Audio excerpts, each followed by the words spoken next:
Hey, Beau! How can we stop comparing ourselves to people we idealize? So it's a really good question. How do we stop ourselves from idealizing other people and comparing ourselves to those we idealize? And should we even idealize people? And are we even idealizing the right people? Well, to answer this question, I've come outside here. It's a beautiful evening up on a hill in Ibiza. You can see the moon there behind me, and it's quite an idyllic setting. It's beautiful. So I thought I'd come to answer the question in this context, and you caught me in my summer attire. It's quite a muggy, warm evening. So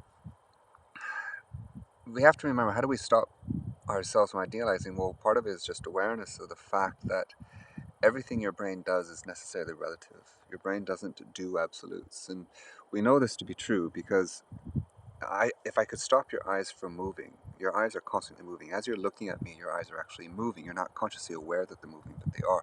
They're called saccades and microsaccades. And we could actually stop your eyes from moving by taking your finger and pushing it in your tear duct and pushing your eyeball to the back of the socket. It actually stops your eyes from moving. And the question is, what happens when your eyes no longer move? And the answer is that the whole world disappears. You stop seeing. Your eyes are open, but you see nothing. And it's because for your brain, contrast is everything. Contrast in space and time. Everything is relative to the brain. So if you're constantly comparing yourself to someone you idealize, you're probably comparing yourself to something or someone that you think is better, more than you. In which case, you're always going to feel less. You're always going to feel inadequate, inferior. And that might be a motivator, but it can also be a tremendous debilitator.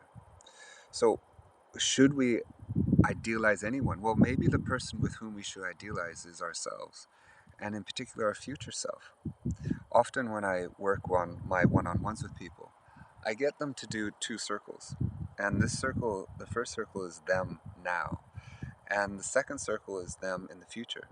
And I ask for them to imagine that idealized self and to place that second circle in proximity to the current self. So the further away you put it, the further away you feel to that ideal self. And the closer, the more you feel similar to your ideal self. And if they're right over the top, you're the same thing.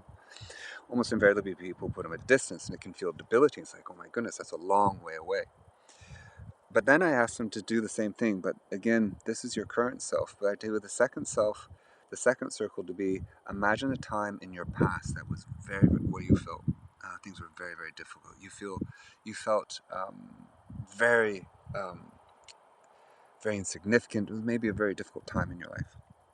And again, put that past self in proximity to your current self. And almost invariably, people put it quite a distance. And the point is that through that, people realize that they're actually progressing towards their ideal self, that they're en route. And this is always necessarily true because life is a practice, life is a process. In the same way that your brain is always doing relatives, there's no absolutes. Similarly, with the progression of yourself. Another thing that they discover is when I ask them to do the circle test, I ask them then, well, what is it about your ideal self that you were measuring? And the aim there is to make the implicit explicit.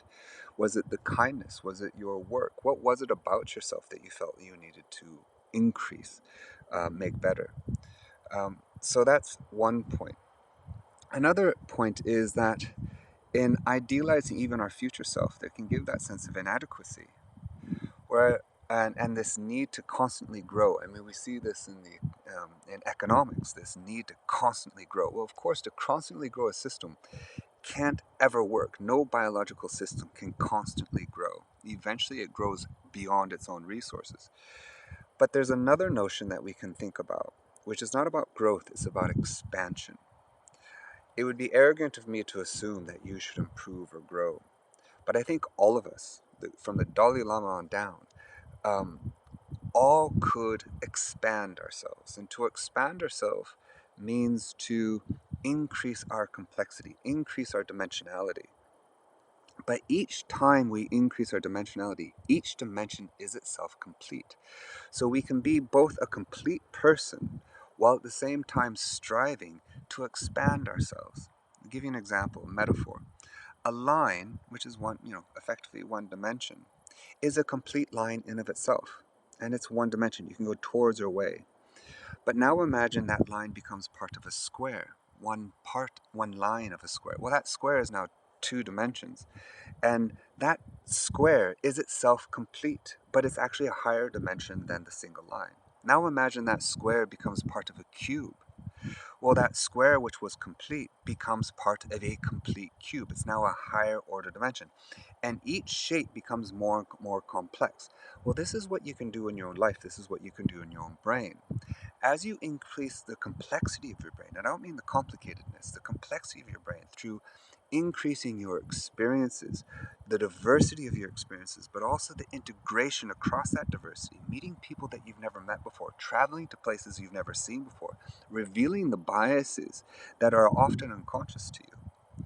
That will increase the complexity of your brain, literally increase the connectivity. But each time you do that, you are still a complete person.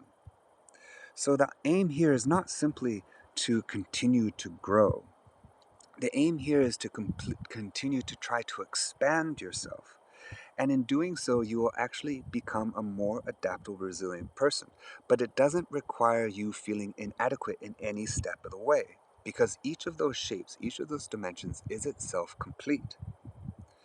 So maybe don't compare yourself to the ideal other, unless that other is the ideal sense of yourself in the future, and consider what is it that you're trying to idealize. But also remember that yourself as it is right now is complete. But it doesn't mean you have to stop here. It doesn't mean you can't continue to expand your perception and to become a more resilient, adaptable, caring, empathetic, and compassionate person.